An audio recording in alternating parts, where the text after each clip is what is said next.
The crown is not a fashion accessory. It is a sacred trust, and that trust has just been permanently revoked. Those are the chilling words echoing through the stone corridors of Windsor Castle this morning. Breaking news has sent shockwaves from the heart of London all the way to the coast of Montecito. King Charles III has finally done the unthinkable. He has signed the letters patent. He has stripped the Sussex titles. In a move that royal insiders are calling a surgical strike, the king has effectively liquidated the $10 million branding empire of Harry and Meghan with a single stroke of a fountain pen. No more Royal Highness, no more Duke and Duchess of Sussex. Just Mr. and Mrs. Mountbatten Windsor. And the message delivered to Meghan Markle was as cold as a British winter. It is final. Do not call back. Welcome back to the channel where we decode the power, the secrets, and the shifting tides of the British monarchy. Today, we are witnessing the end of an era. The Sussex brand, once estimated to be worth tens of millions in global endorsements and Hollywood prestige, has been reduced to ash. To understand the sheer magnitude of this constitutional earthquake, we have to look at the delivery. This didn't come via a friendly phone call or a private Zoom meeting. It arrived via a royal messenger at the service entrance of the Riven Rock estate. A thin, cream-colored envelope bearing the official seal of the Privy Council. Inside was a document that stripped away the last layer of protection the Sussexes had. For Meghan, who has meticulously built her American Riviera orchard brand around the prestige of her title, this is a financial catastrophe. Without the Duchess prefix, the brand is just another celebrity lifestyle blog in a crowded market. Industry experts estimate this move has instantly wiped $10 million off their future earning potential. But why now? Why did Charles, a father who has long tried to keep the door ajar, finally slam it shut? The answer lies in a secret dossier presented to him by Prince William, a dossier titled The Cost of Silence. William reportedly convinced his father that the titles were being used as collateral for grifting, and that the monarchy could no longer afford to be the bank for a couple that refuses to follow the rules. The king's decision was not made in anger, but in arithmetic. As he looked at the polling data in America and the UK, he saw that the Sussex brand was no longer an asset. It was a white elephant draining the dignity of the crown. By stripping the titles, Charles is protecting the institution. He is telling the world that you cannot sell the crown and keep your seat at the table. Imagine the feeling in that Montecito mansion when the reality set in. The realization that the ultimate safety net, the royal identity, is gone.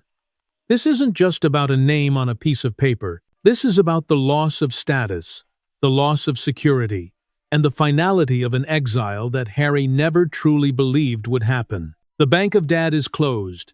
The palace protection is gone. The dream is over. The surgical strike at Windsor wasn't just a matter of family pride. It was a cold, calculated move based on the one thing that never lies, the ledger. While King Charles signed the papers, the architect of this downfall was reportedly Prince William. As the new head of the Duchy of Cornwall, William has transformed from a grieving brother into a ruthless protector of the crown's intellectual property. He sees the royal titles not as a birthright, but as a corporate asset, one that has been grossly mismanaged by the Sussexes. Inside the palace, they are calling it the Duchy Audit. William reportedly presented a financial breakdown showing that the Sussex name was being used to secure multi-million-dollar deals without the crown's permission. He argued that the $10 million valuation of their brand wasn't based on their talent or their work ethic, but on the borrowed glory of the British monarchy. By stripping the titles, William didn't just take away a name, he revoked their golden ticket to the global elite. For Meghan Markle, this is more than a professional setback. This is a profound vanity crisis. In the high-stakes world of Hollywood and Silicon Valley, prestige is the only currency that matters. When she entered a room as the Duchess of Sussex, doors opened automatically. Investors leaned in, foundations wrote checks. But now, she is facing the most terrifying label in Tinseltown: ordinary. Without the title, the Duchess becomes just another celebrity competing for attention in a saturated market. Experts analyze that the loss of the HRH and Duchess prefixes has effectively decapitated their marketing strategy. Imagine trying to sell a premium lifestyle brand called American Riviera Orchard, when the very thing that made it royal has been legally erased. It is like trying to sell a luxury car without the badge. The engine might still run, but the prestige, the thing people actually pay for, is gone. This is where the psychological sting is sharpest. For a couple that has built an entire narrative around being global leaders, being downgraded to private citizens is a public humiliation. Harry, who was raised in the absolute certainty of his royal status, now has to look in the mirror and realize that his identity was tied to a system he claimed to despise. The prince may remain by blood, but the power that title carried has been surgically removed. William's audit made one thing clear. The monarchy is no longer willing to subsidize a rival court in California. The message is loud and clear across the Atlantic. If you want to be a celebrity, you must do it on your own dime and your own name. The royal shield has been withdrawn, leaving the Sussexes exposed to the harsh elements of the American economy. In the glittering canyons of Los Angeles, there is one sin that is never forgiven: the loss of power. For Meghan and Harry, the stripping of their titles wasn't just a legal formality in London, it was a professional death sentence in California. Tinseltown runs on a very specific type of fuel prestige, and as the news from Windsor Castle hit the wire, the atmosphere in Hollywood shifted from warm embrace to sub-zero isolation. Industry insiders report that the headquarters of WME, the powerhouse agency representing Meghan, became a site of absolute crisis. The message delivered to the couple was reportedly stark. They are becoming radioactive. You see, Hollywood loves a scandal, and it thrives on rebellion, but it has zero tolerance for failure. As long as they were the Duke and Duchess, they were a unique commodity. But without the titles, they are just another pair of content creators struggling to deliver a hit. This is the Hollywood freeze-out, in its most brutal form. It's the silence of a phone that used to ring incessantly.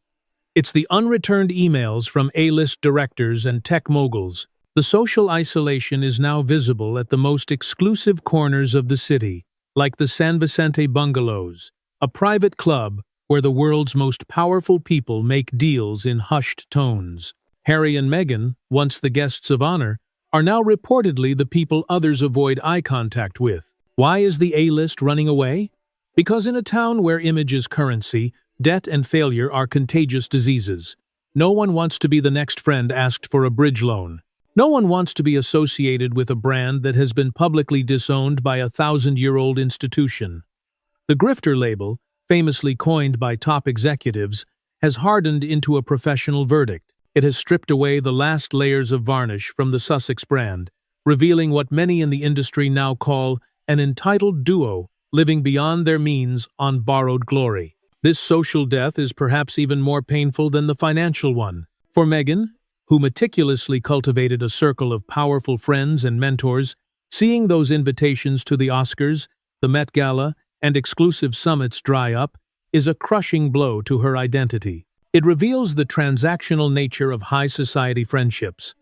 When you lose your royal shield, you lose your seat at the table. Prince William reportedly foresaw this exact moment. During his audit, he realized that by removing the titles, the crown wasn't just saving money, it was withdrawing the royal seal of approval that Hollywood requires to keep writing checks. Without that seal, the Sussexes are exposed to the harsh, merit-based elements of the American economy. They are no longer protected by the Bank of Wills or the prestige of the palace. They are on their own, and in Hollywood, being on your own is the first step toward becoming a footnote in history. If the Riven Rock estate is the white elephant draining their bank account, then Netflix was supposed to be the endless river of cash keeping it alive. But eventually, even the deepest rivers run dry. As the titles were stripped in London, a second, perhaps more devastating blow was being prepared in the boardrooms of Los Gatos. We are talking about the collapse of the $100 million dream and the arrival of the most terrifying phrase in Hollywood, the clawback. You see, Harry and Meghan reportedly operated under a fatal misunderstanding of how Tinseltown actually works. They believed the massive headlines about their $100 million deal represented a signing bonus, a reward simply for being who they are. But in the brutal world of corporate streaming, there are no gifts. There are only recoupable advances. When Netflix handed over those initial millions, it was money paid with the expectation of high-volume, hit content. But as the Duchy Audit in London was being finalized, the executives at Netflix were looking at a different kind of ledger, the productivity report. Aside from a single docuseries that was essentially a retelling of their royal exit, the pipeline has been empty. High-profile projects, like Meghan's animated series Pearl, were quietly axed before they even saw the light of day. This lack of productivity didn't just annoy the suits, it triggered the clawback clause. Sources indicate that Netflix is now arguing a fundamental breach of deliverables. In plain English, we paid you to produce. You didn't. We want our $20 million back. For a couple whose liquidity is already being swallowed by property taxes and industrial-scale maintenance, a $20 million demand isn't just a debt, it is a catastrophe. This is the moment the grifter label, first shouted by Spotify executives, became a financial reality. When Bill Simmons called them "fiend grifters," it wasn't just a harsh insult. It was a professional warning to the entire industry. It signaled that the Sussexes were viewed as entitled duo, living on other people's money without delivering the work. Imagine the panic. Harry was likely banking on the next Netflix installment to pay the mortgage and the massive annual property tax bills.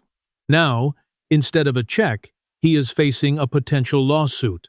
Prince William reportedly saw this coming. He refused to let the Duchy of Cornwall be used to pay for failed Hollywood projects or breach of contract fines. His message was icy. The Duchy is for the people, not for your producers. The content vacuum has left them exposed.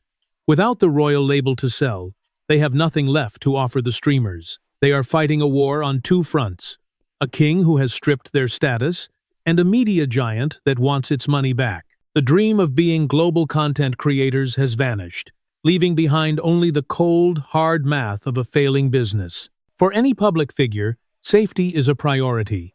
But for a prince raised within the fortress of the British monarchy, security isn't just a service nurtured by the state. It is an atmospheric reality. However, as King Charles signed the decree to strip the Sussex titles, he didn't just change their names. He effectively drained the moat around their castle. This is the security downgrade, and it is perhaps the most frightening chapter in Harry's American journey. When they were working royals, they were protected by Ravec, the elite, taxpayer-funded security detail composed of top-tier intelligence and specialized police officers. This was a paramilitary force designed to protect a head of state. But with the titles gone, that protection has officially vanished. Harry is now discovering that in the real world, safety has a price tag that can exceed $5 million a year. Prince William reportedly pointed to this exact figure during the Duchy Audit. He argued that Harry and Meghan were attempting to maintain a head of state security detail on a celebrity budget. This is where the financial pressure becomes a physical threat. To maintain the level of protection they believe they deserve, the armored vehicles, the sweep teams, the 24/7 surveillance, they are burning through liquidity at an unsustainable rate. The evidence of this freeze is already visible at the gates of Montecito. Observers have noticed a stark change in the atmosphere. The intimidating SAS-level guards have been replaced by local security firms.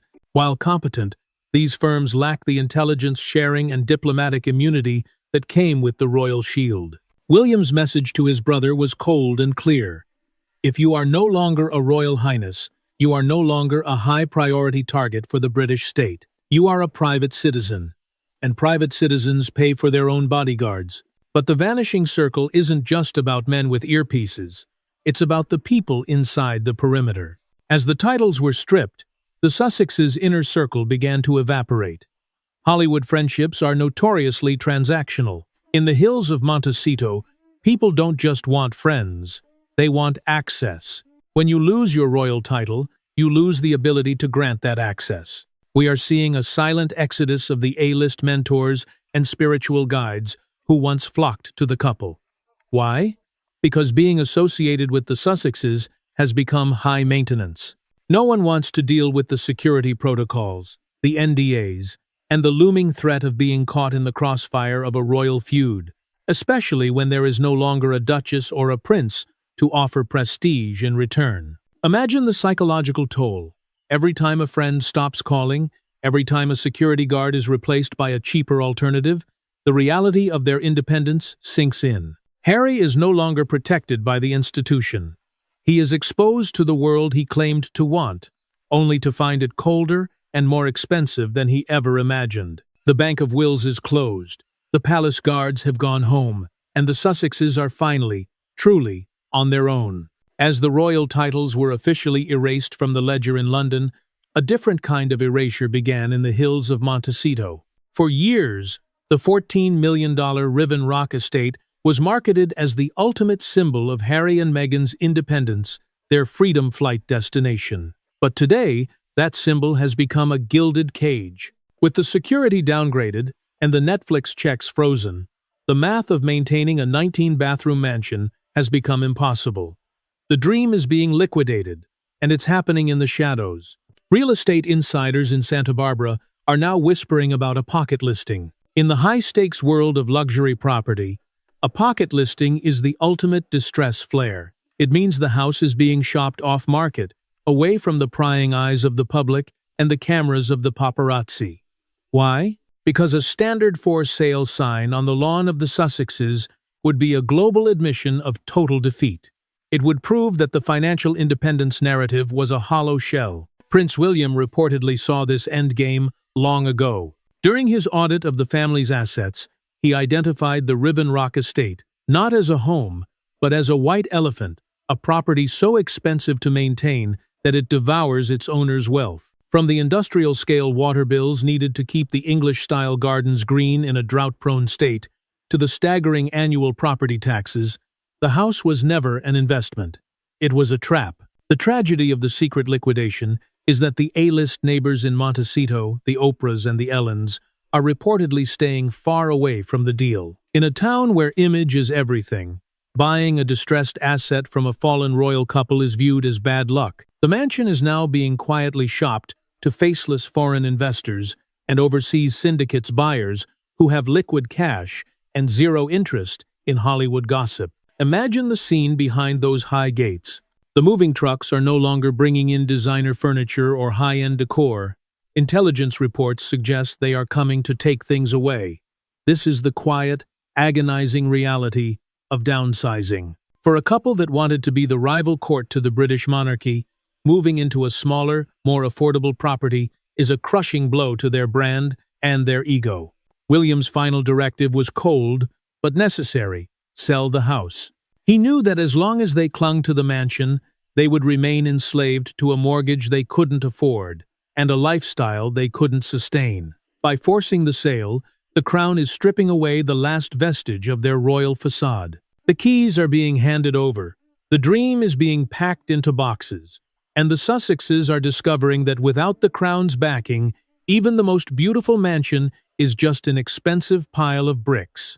While the legal decree was being finalized in the quiet halls of Buckingham Palace, a much louder collapse was happening in the world of high-end marketing. For Meghan Markle, the stripping of the Sussex title isn't just a blow to her ego, it is a fatal wound to her latest business venture, American Riviera Orchard. This brand was supposed to be the ultimate comeback, a luxury lifestyle empire built on the prestige of her royal status.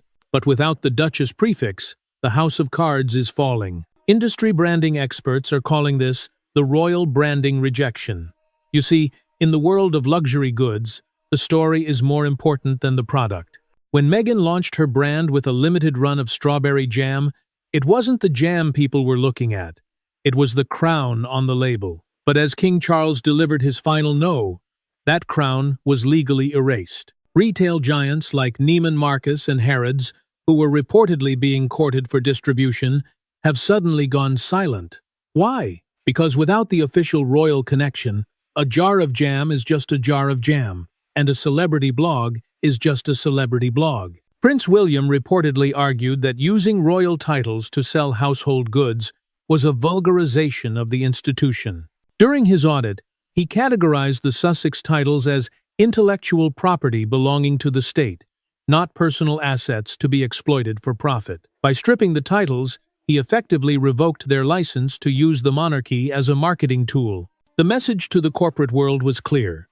The British monarchy does not endorse this product. This has created a PR vacuum that no high-priced agency can fill. The American Riviera orchard was built on the premise of royal living in California. But how can you sell royalty when the king himself has publicly stripped you of your status? The brand has moved from being aspirational to being distressed. Marketing analysts suggest that the valuation of the Sussex brand has plummeted by over $10 million in a single week. Investors who were once eager to partner with a duchess are now running away from a radioactive celebrity who has lost her primary source of leverage. The tragedy for the Sussexes is that they underestimated the sophistication of the modern consumer. Audiences, especially those who value hard work and earned success, see through the borrowed glory. For a couple that claimed to want a private life, the aggressive commercialization of their royal identity was always a contradiction. Now, with the titles gone, they are left with a brand that has no identity and a business model that has no foundation.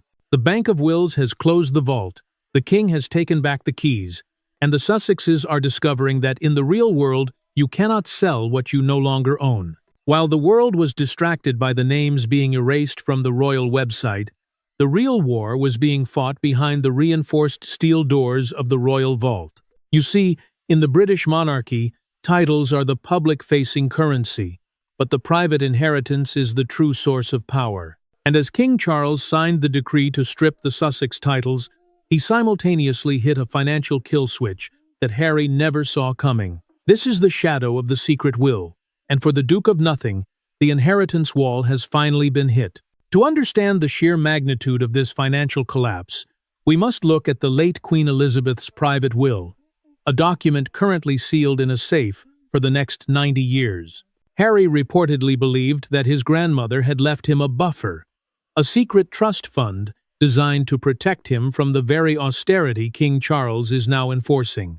But royal insiders suggest that the king, acting as the sole executor of the royal estate, has exercised a morality clause that was hidden deep within the family's private trust. King Charles's private wealth, largely held within the Duchy of Lancaster and estimated at over $2 billion, is no longer a family piggy bank. During his Duchy Audit, Prince William reportedly argued that a son who publicly attacks the institution cannot, in good conscience, inherit the fruits of that institution.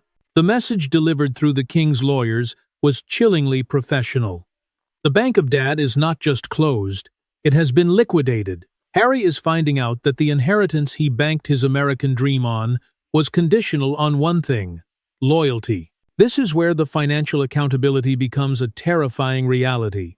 Harry and Meghan's entire lifestyle in Montecito was built on a foundation of expected wealth. They spent money they didn't have, believing a royal windfall was just one funeral or one will reading away.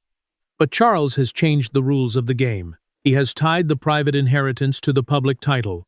No title, no trust fund, no service, no subsidy. Imagine the psychological impact. For a man who has never had to look at a price tag or worry about a utility bill until he was 35, the sudden realization that his father's personal fortune, the billions in land, art, and jewels, is now legally out of reach, is a crushing blow. It is the ultimate white elephant moment.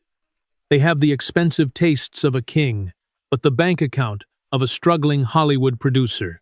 William's logic was ruthless. If the Sussexes want to be independent, they must be truly independent, meaning they must face the world without the safety net of the sovereign's private wealth. The secret will has become a weapon of accountability. The king hasn't just taken their titles. He has ensured that the Sussex brand can never again be subsidized by the British taxpayer or the royal family's private fortune. The vault is locked, the key has been turned, and the inheritance has vanished into the shadows of Windsor. While the battle for the Riven Rock estate dominates the headlines, a much quieter and more dangerous shift is happening on the global stage. For Prince Harry, the stripping of his Royal Highness status and his Sussex titles isn't just about a change of stationery. It is the total dismantling of his diplomatic moat. You see, for 38 years, Harry didn't just travel as a celebrity.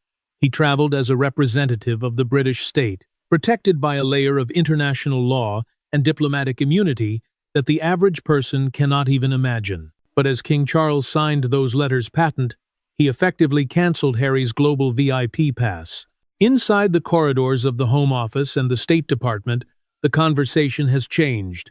When Harry held his titles and his status as a working royal, his presence in the United States was governed by specific diplomatic protocols. He was, in essence, untouchable. But by stripping the titles and the HRH prefix, King Charles has downgraded his son to the status of a private citizen, a foreign national, living on American soil. This is where the legal reality hits the emotional bone. Prince William reportedly emphasized this point during the final stages of the Duchy Audit. He argued that the Crown could no longer provide the diplomatic cover for a man who has publicly criticized the very government that issues his passport. The message was surgical.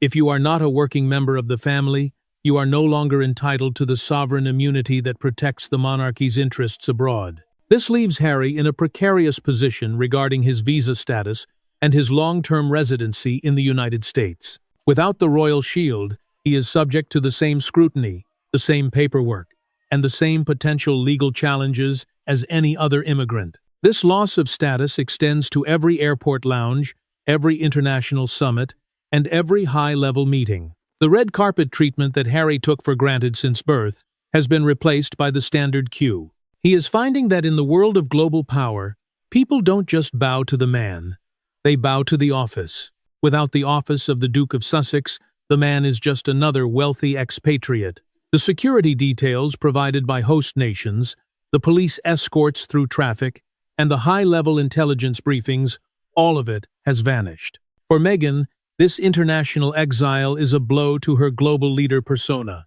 She envisioned a life as a princess of the world, moving between continents with the ease of a head of state. But Charles's decree has tethered them to the reality of the private sector. They are now radioactive on the diplomatic circuit. Foreign governments are wary of hosting a couple that has been publicly disowned by the British sovereign, fearing it might damage their relationship with the future king, William. The international exile is now complete. The Sussexes have lost their castle, they have lost their financial backing, and now they have lost their global protection. They are standing on the world stage, exposed and alone, discovering that the American dream is a very cold place when you no longer have the warm embrace of the British monarchy to shield you. The king's decree was final. The diplomatic vault is closed, and the Bank of Wills has no interest in paying for your global travels. The experiment is over. The half-in, half-out dream that Harry and Meghan launched with such fanfare 4 years ago has officially collapsed into a pile of legal decrees and frozen bank accounts. As the sun sets on the British monarchy's latest and most painful chapter, we are left with a haunting reality. King Charles has not just stripped the titles, he has dismantled a bridge. This is the path of no return, and the message delivered to the Montecito mansion was the most chilling of all. It is final. For those who have followed this journey since the beginning, the tragedy lies in the missed opportunities. Prince William's Duchy Audit revealed a fundamental truth that the Sussexes refused to accept. The crown is a sacred trust, not a personal brand to be traded for Hollywood influence. By attempting to commercialize their royal status, they turned their greatest asset into a white elephant, a burden that has now been surgically removed. The loss of the $10 million Sussex brand is not an act of malice by a father or a brother. It is an act of preservation by a king. Imagine the perspective of the American public, the very audience Harry and Meghan sought to conquer. In a country that values the self-made and the hard-working, the spectacle of a prince complaining about his multi-million-dollar inheritance while living in a $14 million mansion has failed to resonate. The grifter label didn't come from London. It came from the heart of the American media industry. It was a professional verdict that stripped away their last layer of credibility. The final verdict belongs to history, but the immediate reality is a life in exile. Harry and Meghan are now private citizens in a world that moves on very quickly from yesterday's news. Without the diplomatic shield, without the royal subsidy, and without the titles that gave them access to the global elite, they are finally getting the private life they claimed to want. But as the moving trucks idle at the gates of Riven Rock and the phones at WME go silent, one has to wonder if this is the freedom they actually envisioned. Prince William has made his position clear. The Bank of Wills is closed forever. He is a man looking toward his own future as king, and he has no room in his court for a rival faction that operates on grievances rather than service. The royal family has moved on. They have reset the institution around a new core of loyalty and duty, leaving the Sussexes as a cautionary tale of what happens when you fly too close to the Hollywood sun on borrowed wings. Now, the final question remains for you. Was King Charles right to take this final, drastic step to protect the monarchy? Or was this a cruel abandonment of his own son? Is this the accountability the Sussexes deserved? Or is it a tragedy that could have been avoided? Type Team Crown in the comments if you believe the king had no choice but to protect the institution. Type Team Sussex if you think the family should have found a way to bridge the gap. If you believe that character and accountability are the true measures of a person's worth, titles or no titles, please hit that like button.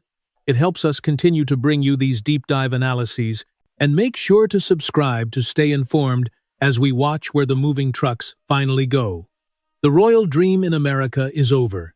See you in the next investigation.